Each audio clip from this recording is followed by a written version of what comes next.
Hey everyone, welcome to Boot to Boom, the #1 live streaming show taking you from bootstrapping to booming. We're here every Tuesday night at 9 p.m. Eastern to get your PayPal popping, your business booming, and your life and relationships to explode. I'm your host, Avalaura, and this is my amazing co-host, Jessica.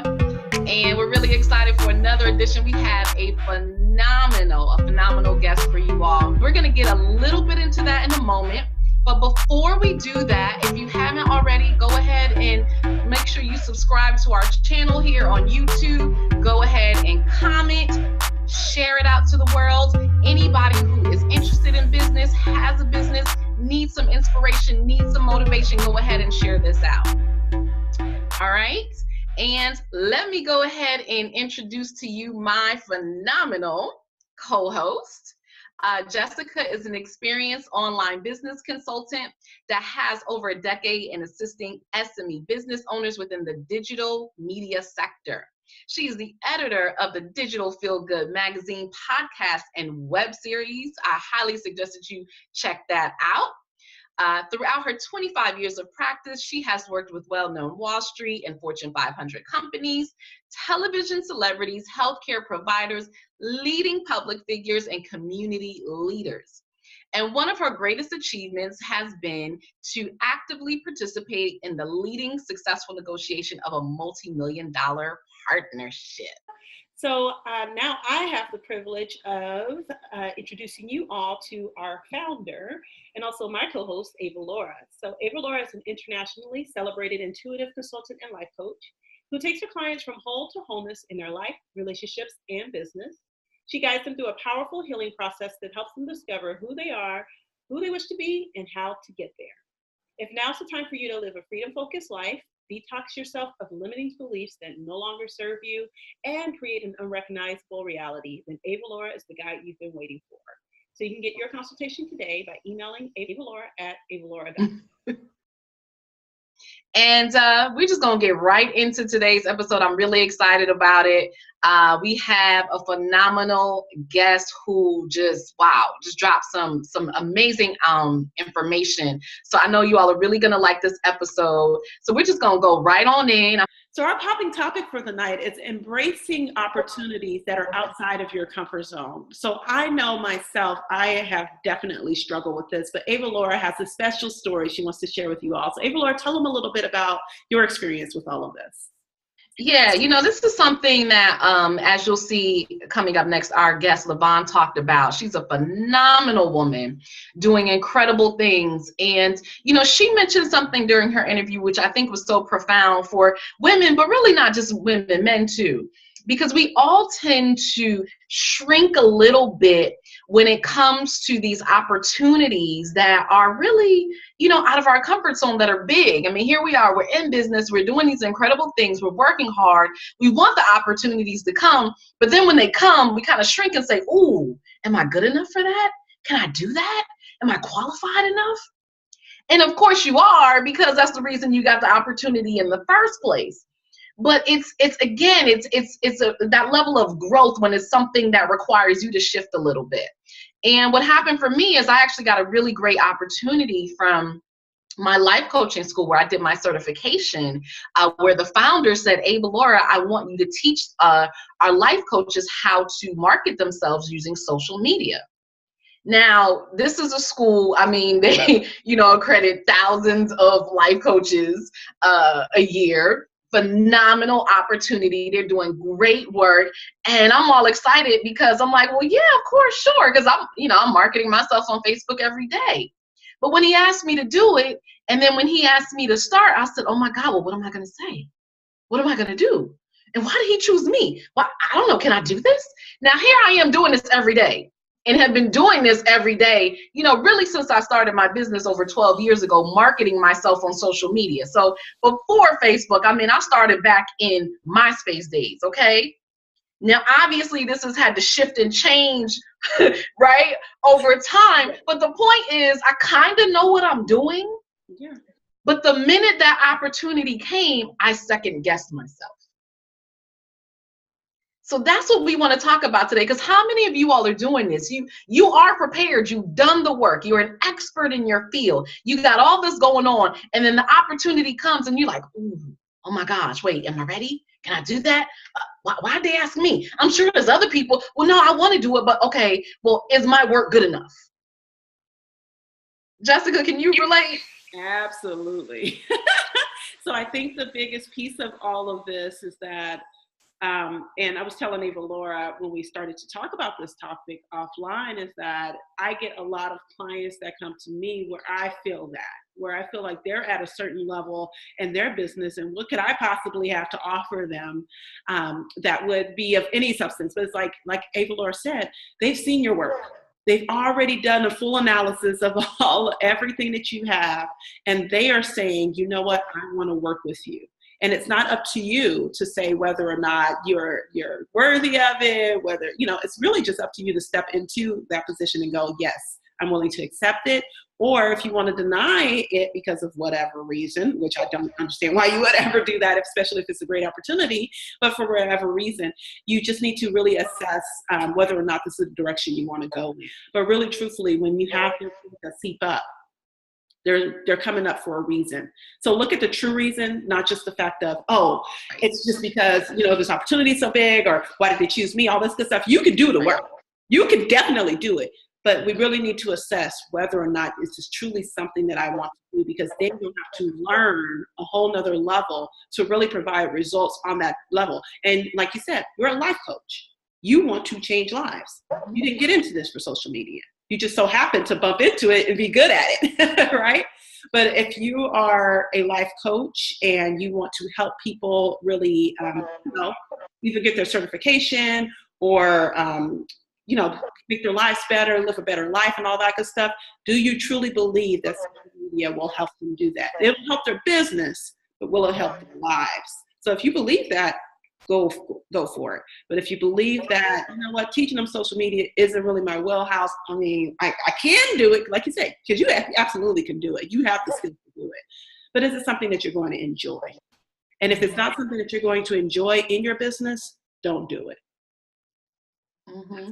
And I would even say, not even necessarily something that you're going to enjoy, but something that's going to further your business and take it in the direction that you want it to go in. Because again, one thing there's going to be parts of your business that you're just not going to enjoy. Absolutely. But it's necessary to take your business where you want it to go.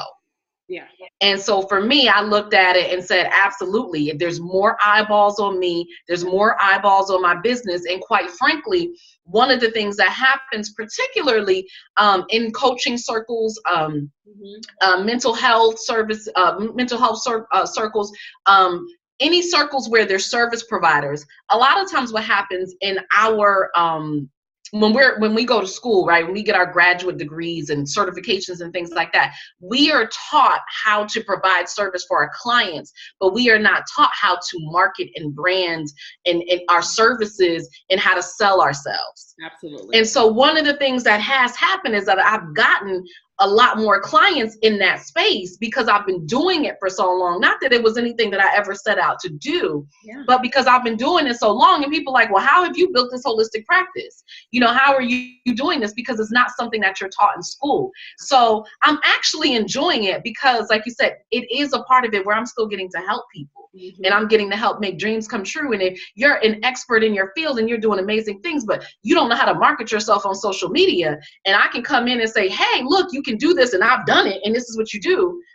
That's absolutely a part of my wheelhouse. That's the piece of the puzzle, and that's where I was going with it.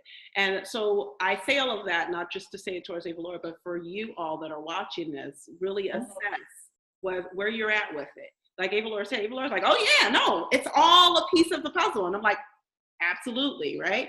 But that's kind of where that seeps up from, is that you really need to assess, okay, is this right? And then how you feel about it. Really tap into that, how you feel about it. And then you'll make the right choice. So one of the things that's going to happen is that when you really do prepare, right, and you do the work, you show up, you do the work, you watch our shows and you listen to the entrepreneurs, and you do all the things that we suggest and that people are talking about that are going to help you to be a success. one of the things that's going to happen is that you are literally going to be overwhelmed by opportunities. That is what I call a good problem. However, what's going to have to happen is that you're going to have to keep that mission or the vision of your business and make sure that you are choosing opportunities that are in alignment with your mission. Because one of the things that can happen is we can sort of go off course because we're so excited about all the opportunities that are coming, and we end up going in directions that don't necessarily best serve us. So that will certainly happen, and that's certainly one of the reasons why you might feel like, oh my God, can I do this? But of course, the other thing is just that, when success really happens, it shows up and it meets you, we can kind of sabotage ourselves, right? we can kind of like, oh my God, wait, hold on a second. I know I worked for this, but can I do it? Yeah. Absolutely. So just make sure that, one, like Jessica was saying, that this opportunity is really something that you want to embrace, that is in alignment with your business. And two, make sure that you don't self-sabotage yourself. Welcome back to Boot to Boom, everyone. We have another phenomenal guest. Our amazing guest today is Miss Lyvonne Proverbs Picou. She's an Emmy-award-winning media with a bachelor. Went to Yale Divinity School with a Master's in Divinity, and Columbia Theology Seminary with a Master's of Theology, where she completed her thesis about preaching, poetry, and sexual trauma. She is the founder of Beautiful Scars, an online platform for Black women survivors of male sexual violence. Please join us in welcoming Lyvonne. So, sure. Lyvonne, tell us a little bit about how you got into this area of expertise. Tell us a little bit of your backstory. Yeah, I grew up as the daughter of West Indian immigrants in New York City. And so it was all about going to college. My parents used to tell me, you're going to go to college, you're going to get a good job after you graduate. And so when I graduated from college without a job, I was like, what happened? Y'all lied. It's not real. And so ultimately, I realized as an undergraduate grad that I had to create space for what I love to do in the world. And so I wasn't exactly sure how to do that. So I was an English honors major in college, ended up working in media at NBC, loved it there. And I was talking to a camera operator at the Today Show, and he was like, it's not rocket science. We're not saving lives here. And so at that point, I was like, okay, well, I do want to help people. So maybe this isn't the industry for me, even though I was doing well. And so I was working for NBC Olympics, the Beijing Games in 2008, and I was in correspondence with a librarian at Yale Divinity School because they had a picture of one of the men that we were featuring in a profile. So on my last email, I was like, thank you so much for your help. BT Dubs, what's up with the admissions? Because my faith had always played a central role in my work, but I found that I had questions about my faith, about the Bible, about how we're supposed to show up in the world as people of faith. And so I went to seminary and really found my place studying Christian social ethics, Black women's issues. And at the time, I really got into slam poetry, which is where Proverbs comes from. And so by that time, I realized that the issue that I really wanted to focus on was an epidemic among Black women, and that's male sexual violence. And so I found a way to bring all of my passions and my vocation together. And so now we're looking at launching a platform later this year. Awesome. And that's what entrepreneurship is all about too, being able to combine all of your different gifts, your passions, your purpose, everything into something that's really meaningful, but then also, of course, serves others. Right. And it sounds like you found a way to be able to do that. Yeah, I have. And I'm really grateful, with the rise of entrepreneurship being a buzzword of sorts, it's almost lost its currency. But I really resonated with social entrepreneurship because no matter what I do, it's going to have an impact on others. And so I appreciate that millennials are forcing even big money corporations to have some kind of ethical footprint with their work. Because now we're saying we're not going to support you if we don't see that you're giving back to the community or offering some sort of service to the underprivileged and the under-resourced. So I do think it's about service, but also, PG&E, they don't want service, they want dollars. So interesting phenomenon right now. And I'm seeing this more and more with particularly my millennial clients, but also too Gen Xers as well. I think as more people start to embrace their different gifts. What Mhm. was your process like in terms of being able to take all of these different parts of you, and how were you able to combine that? Because that really is a process. It is a process. And so if you were to look at my resume, you'd be like, Lyvonne is all over the place. Like, what is happening? But, you know, the divine's footprint on my life has always been this one opportunity, this door opens and I go through it. And if nothing else, I just learn and connect with people. And so I found myself coming out of seminary, folks were pushing me to do a PhD. And I was like, I don't really know. Let me try this thesis first. Wrote my thesis and was like, y'all take these 67 pages and have a good day. Ain't nobody doing no dissertation.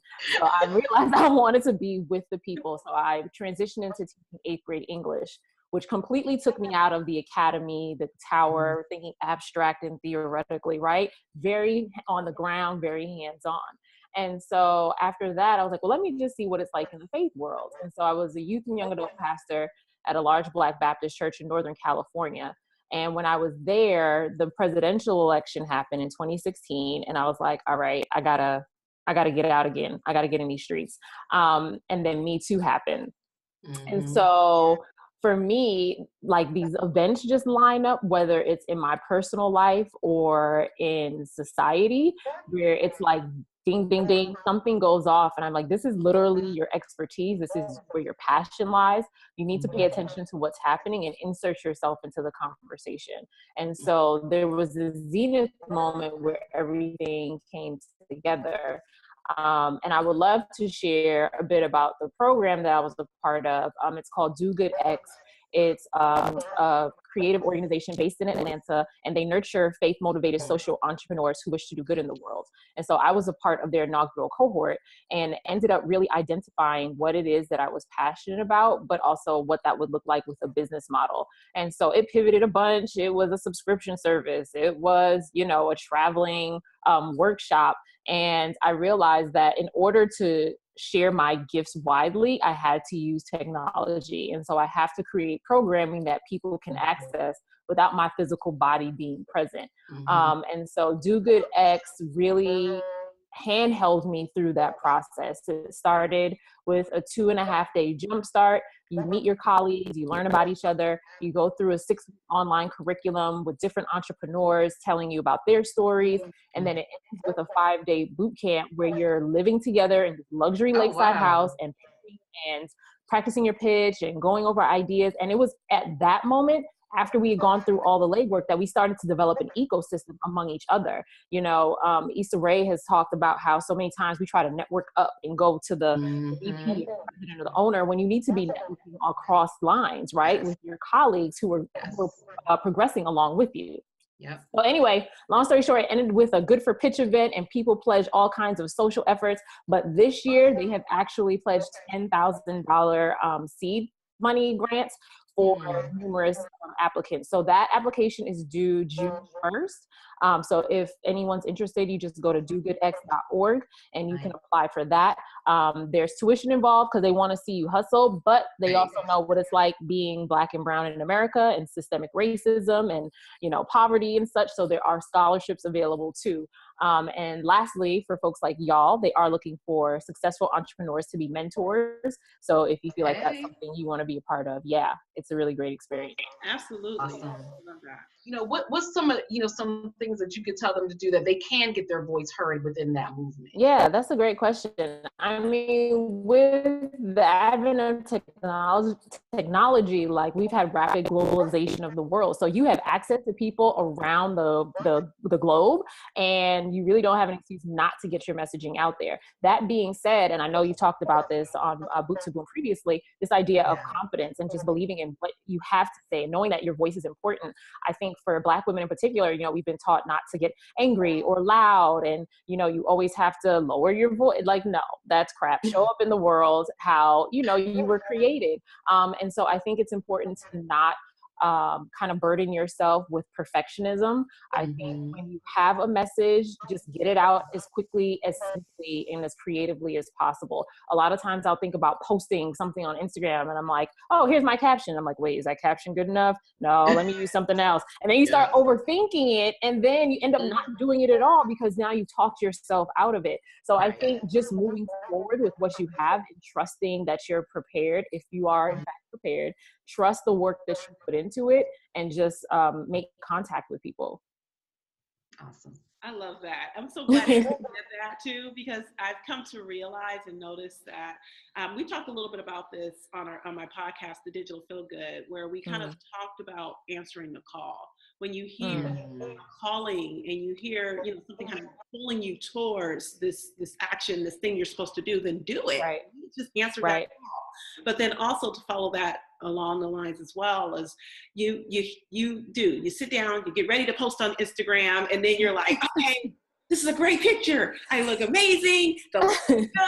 It's in right focus. What am I gonna put in the description? Like, what do I put in the description box? So I found out recently that a lot of my clients don't come to me because they don't know anything about social media. They know about social media.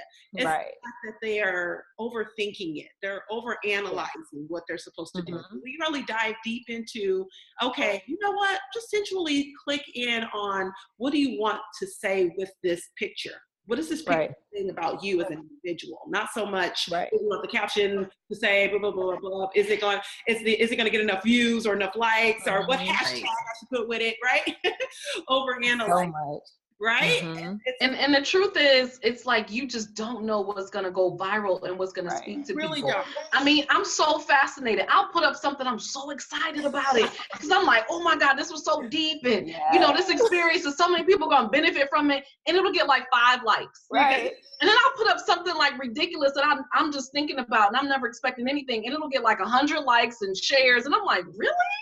That's what y'all wanted? Right. That's it's like when you put a whole bunch of effort into your outfit, you like, I'm cute. And then you go out and nobody say nothing. And you like, oh, I gotta go, I'm late. And you just run around. People like, you look so nice today. Like, what are you talking about? I just woke up 10 minutes ago. But I think it goes to show that authenticity, purity, just being yourself goes a long way. There are so many well-curated profiles on social media. There are people who are doing it really well, who have their grayscale or their blush, chrome colors. So you have to realize that you have to offer what you have to offer, and that is yourself and your story, and be confident in that. Absolutely. Yeah, somebody made a comment on Facebook, I think I saw recently, that every Facebook Live that they saw, all the women were wearing like full makeup. And I said, that's why I end up not even doing Facebook Lives. I'm sorry, y'all. I just can't. I'm with you. Yesterday, or previously, I was talking to Jessica, and she said, well, how about we do this sooner than anticipated? And I thought about, my locks haven't been retwisted. I was like, Avalaura be wearing her head wrap. I'm gonna wear a head wrap. Just show up. Showing up is literally 85% of the battle. It's true. It's so true. Absolutely. Yeah. So when we had the conversation, she was like, well, I don't know. Like, girl, come on. Right. Just do it. And that's another thing, right? We think we have to have things in a certain way in order to just do it. And it's like, no, when the opportunity presents itself, that's God, the divine spirit, the universe telling you, hey, this is your moment. Don't miss this. Because I can tell you that people are like, oh, I've been to your LinkedIn profile. I've read your bio. It's so impressive. But I'm not living in my LinkedIn-ness. I'm not living in my bio. The things that haunt me are the missed opportunities that I will never see again. And they hurt even more when I'm like, all you had to do was just give what you had. But instead, you went back and forth and you dilly-dallied and you missed the deadline, or, it fell off your radar. And now what shoulda, coulda, woulda. Don't like those, right? So just jump in whenever you can. Absolutely. So tell us a little bit about your company and kind of the services that you offer. Tell us a little bit about that. Sure. Well, at the top of the year, actually, the morning after I saw Black Panther, I drove myself to the state capitol and I applied for my LLC because I wanted to incorporate myself and make it official. And that way I could use those funds to then do the work that my heart really longs for. And so Lyvonne Proverbs Picou LLC is a business. You know, folks can hire me as a speaker, as a consultant, a workshop facilitator, a panelist. But what is my baby right now is Beautiful Scars. And this is important to me because I am a survivor. And for other survivors who might be watching, we are going to be talking about sexual trauma. So if you need to pause it or take a moment, do what you need to do for you, do that. So according to the Black Women's Blueprint, at least 60% of Black women are sexually abused before they turn 18. And that's probably low because it's so underreported. And when I thought about my social location being in the Black church, you know, 85% of Black churches are full of women.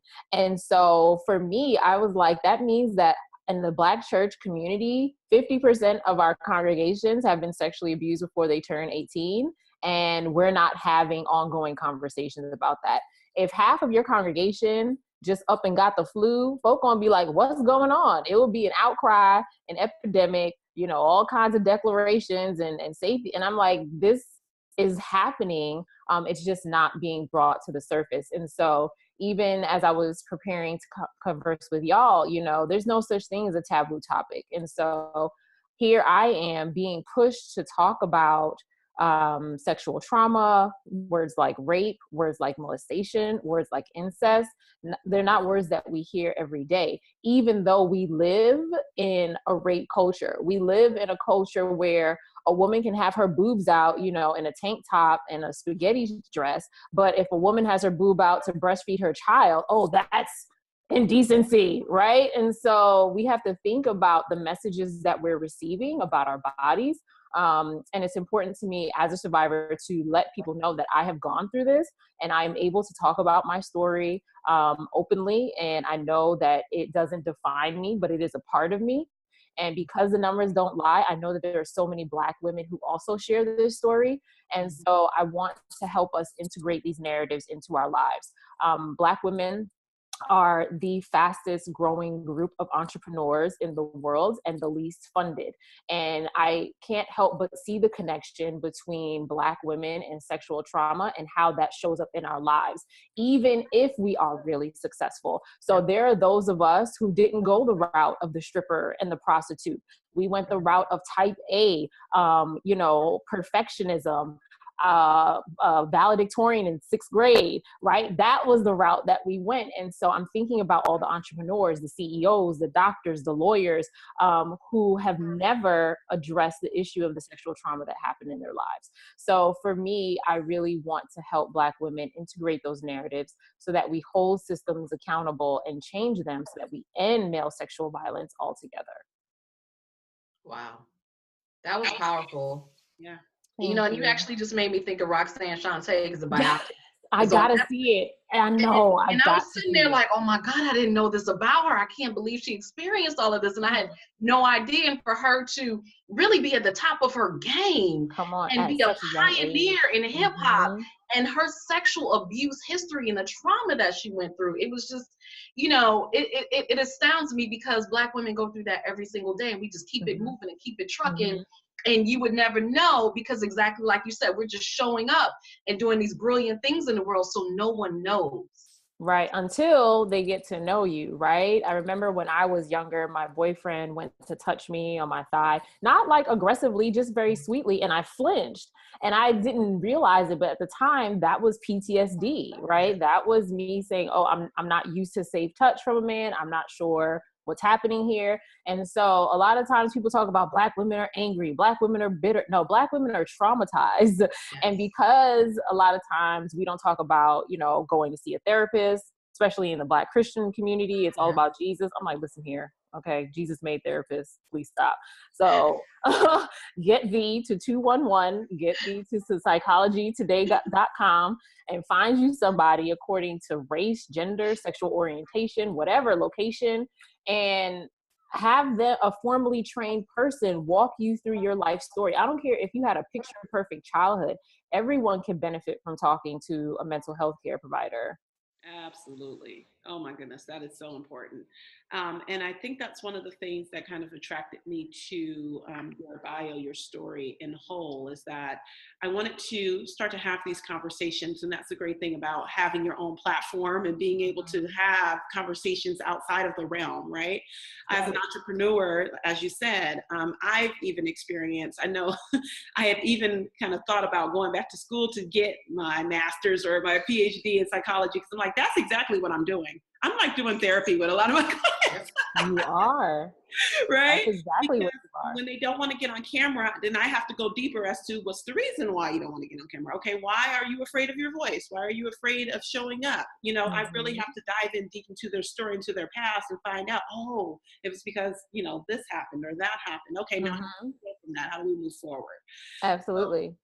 And because I focus on Black women and sexual trauma, it's a very specific demographic, which as an entrepreneur, you need to know your very specific demographic. But I realize that it's going to help women that aren't Black. I realize that it's going to help women who don't identify as Christian. I realize it might help, you know, a man who was physically abused by his dad, who had a drinking problem. Like, I get that. But my aim is to focus on us because we haven't had spaces and open dialogue about it. And my thing is, we can have all the programming in the world to help heal survivors and to help care for them. But I'm like, I don't want people to have to heal from sexual trauma in the first place. I want the sexual trauma to stop. And that means naming it as male sexual violence, right? It's not some boogeyman in the alley. It's your pastor, it's your coach, it's your teacher, your relative, right?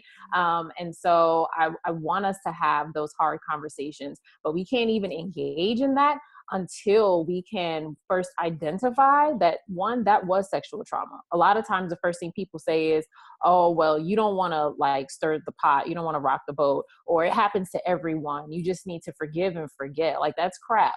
Forgiveness is inherently confrontational, and it does not require that you minimize or repress or protect perpetrators.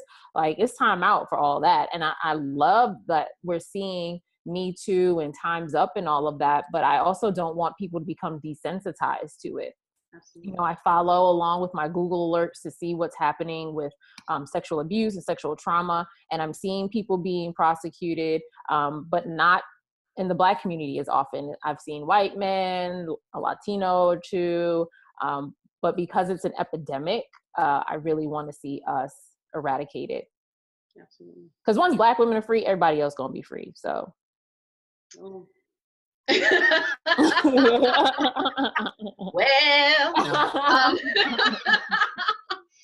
So I don't know if this came up because, you know, my talking about just do stuff and imperfection, because my internet is just acting a fool right now today.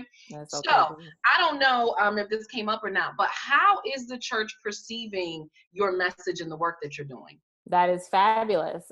Fabulous question. So it depends on who you ask and what day it is. I was serving a congregation full time, and I learned that my passion for sexual violence meant that anytime I had an opportunity to speak, I was probably going to bring it up. And if you're in a social context where you have frequent access to your hearers, you maybe don't want to bash them over the head with that. For me, I realized what I was trying to do was what I needed to do was insert myself in places and spaces where that conversation wasn't happening at all. And that's why it led me to take the more entrepreneurial route, because I'm like, now I can package services and give you what you need. Do you need a guest preacher? Do you need a workshop for survivors? Do you need a workshop for clergy? So now I'm giving communities tools to help foster these conversations in their locations where they have already built relationships and can do that work. And so I realized that the Black church writ large has had a sordid past with talking about the body. You hear about don't have sex before marriage, you're going to hell. Okay, so what if I was raped? Does that mean I'm going to hell? Please stop. You know, it just means we need to do things differently. And so there is a critical mass of Black Christian leadership, pastors, preachers, ministers, lay leaders, who want to have these conversations and who are invested. And so I align myself with those folks who are saying, no, we do need to do this. We do need to talk about sex. We do need to talk about bodies. And so while there might be some people who are saying this isn't what the Black church is supposed to be doing, there are a lot of people who support me who are saying, actually, it's time that the Black church does this work. But I just want to end by saying Wakanda forever. I know that Wakanda can be real because Black folks have $1.3 trillion in spending power. And if we can figure out a way to live underneath our means and collaborate and do cooperative economics, you know, we can commodify our culture, our swag, our essence. And so as Black people, I know that we have a history of being oppressed in this country, and even now that's happening, but we have to realize that we are melanated goodness, and that we are inherently good, and that we are descendants of amazing superheroes, not just ancestors, so we can literally do anything. And so once we start operating out of a place of abundance and not lack, I can't even wait to see what's going to come from our thinking, our thriving, and our collaborating. So now's the time. If you're looking for a sign, this is it.